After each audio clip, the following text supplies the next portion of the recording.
Amin Rais, mantan Ketua Umum PP Muhammadiyah, menyebut seskap Teddy sebagai gay atau homo. Ia meminta agar Prabowo menjauh dari Teddy karena Teddy memiliki orientasi seksual yang menyimpang. Mei 2026 menjadi saksi sebuah guncangan politik yang tidak biasa. Di layar gawai jutaan rakyat Indonesia, muncul sebuah video yang melampaui batas-batas kritik kebijakan yang selama ini kita kenal. Judulnya provokatif, jauhkan istana dari skandal moral. Pengunggahnya bukan akun anonim, melainkan seorang tokoh yang namanya telah terpatri dalam sejarah sebagai Bapak Reformasi, Profesor Dr. Haji Amin Rais. Kali ini sasarannya bukan soal ekonomi atau kedaulatan bangsa, melainkan serangan personal terhadap Presiden Prabowo Subianto dan Sekretaris Kabinet Teddy Indrawijaya. Namun untuk memahami mengapa video ini begitu menggetarkan publik, kita tidak bisa hanya melihat isinya. Kita harus melihat siapa yang bicara dan siapa yang diserang. Ini adalah benturan antara sang lokomotif reformasi yang dibesarkan oleh rahim Muhammadiyah melawan sang pelindung istana dari generasi militer baru. Untuk memahami keberanian atau kenekatan Amin Rais, kita harus mundur ke masa di mana ia memimpin Muhammadiyah tahun 1995 sampai 1998. Sebagai intelektual lulusan Chicago, Amin membawa warna baru bagi organisasi Matahari tersebut. Di tangannya, Muhammadiyah yang biasanya dikenal santun dan bermain aman di wilayah sosial pendidikan berubah menjadi sangat kritis terhadap kekuasaan Orde Baru. Amin Rais adalah representasi Islam modernis yang percaya bahwa politik harus dipandu oleh moralitas agama. Di bawah kepemimpinannya, Muhammadiyah menjadi salah satu pilar oposisi intelektual yang paling disegani Soeharto. Karakter Amin yang meledak-ledak dan tanpa kompromi inilah yang kelak menjadikannya tokoh kunci dalam menjatuhkan rezim yang telah berkuasa selama 32 tahun. Bagi Amin, mengkritik penguasa adalah bagian dari amar ma'ruf nahi munkar atau menyeru kebaikan dan mencegah kebatilan. Inilah landasan psikologis mengapa hingga usia senjanya ia merasa memiliki kewajiban moral untuk menegur istana, meski caranya kali ini dianggap banyak orang telah melampaui kepatutan. Di sisi lain ada Teddy Indrawijaya atau yang lebih dikenal sebagai Mayor Teddy. Jika Amin Rais adalah produk dari kegaduhan demokrasi, Teddy adalah produk dari disiplin militer pasca reformasi. Lulusan Akademi Militer tahun 2011 ini bukan perwira biasa. Perjalanannya sebagai ajudan elit mulai dari asisten ajudan Presiden Jokowi hingga ajudan setia Prabowo Subianto saat menjabat Menteri Pertahanan menunjukkan dedikasi yang tanpa celah. Teddy adalah simbol kesetiaan. Di mata publik, terutama generasi muda, Teddy adalah sosok yang tangkas, waspada, dan selalu berada satu langkah di belakang Prabowo. Puncaknya, ia dilantik sebagai Sekretaris Kabinet dalam Kabinet Prabowo Gibran. Teddy mewakili generasi militer baru yang profesional dan jauh dari hingar-bingar politik praktis, hingga namanya diseret ke dalam narasi moralitas oleh Amin Rais. Teddy adalah perisai yang secara ironis justru diserang melalui jalur karakter personalnya.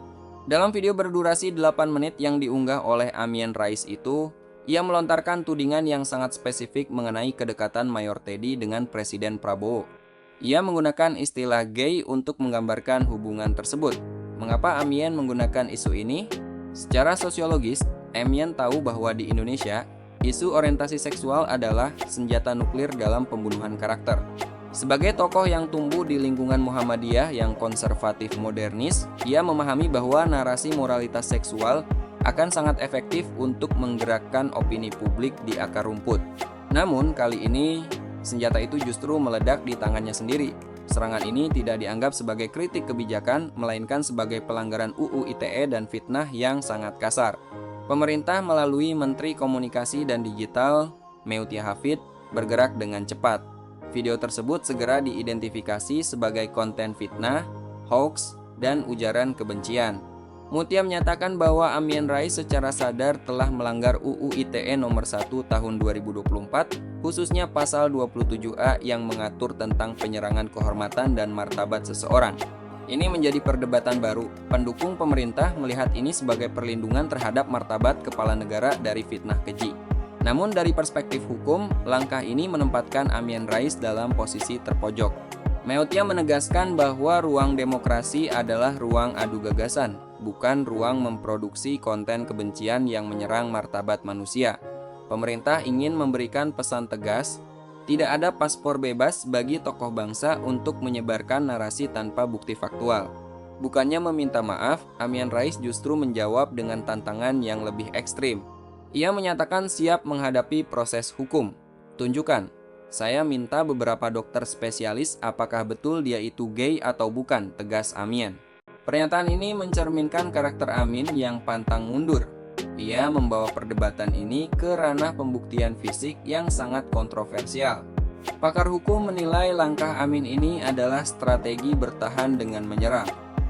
Ia ingin memaksa pemerintah melakukan pembuktian medis yang secara etika sangat merendahkan bagi pihak yang dituduh, atau memaksa pemerintah membiarkan kasus ini menguap agar ia tetap dianggap sebagai pengawal moral yang tak gentar.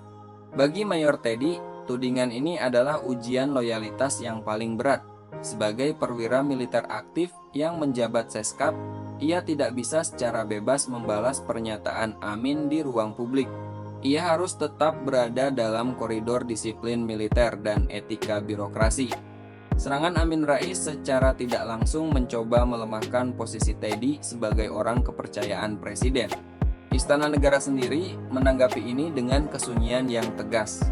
Prabowo Subianto yang dikenal memiliki hubungan emosional yang panjang dengan Amin Rais, baik sebagai kawan maupun lawan politik, tampaknya memilih jalur hukum sebagai jawaban. Ini menunjukkan perubahan gaya kepemimpinan Prabowo yang lebih teknokratis dan legalistik dalam menghadapi serangan personal. Kasus ini menyisakan pertanyaan besar bagi masa depan demokrasi digital Indonesia, di mana batas antara kritik tajam dan fitnah personal. Jika seorang tokoh sebesar Amin Rais dijerat UU ITE, apakah ini akan menjadi lonceng kematian bagi kebebasan berpendapat, atau justru menjadi tonggak tegaknya etika dalam berpolitik? Publik kini terbelah.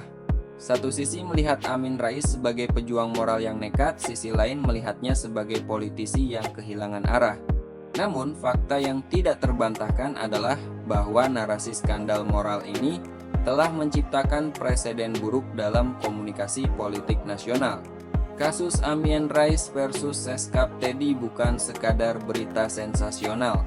Amin Rais dengan segala latar belakang hebatnya di Muhammadiyah dan Reformasi, kini berdiri di persimpangan jalan hukum. Sementara Mayor Teddy, sang perisai istana, terus berjalan dalam sunyi. Pada akhirnya, sejarah akan mencatat apakah video tersebut adalah sebuah peringatan moral atau sekadar fitnah di akhir musim. Yang pasti, matahari demokrasi harus tetap bersinar, namun ia harus tetap memberikan kehangatan bagi martabat setiap manusia, tanpa terkecuali.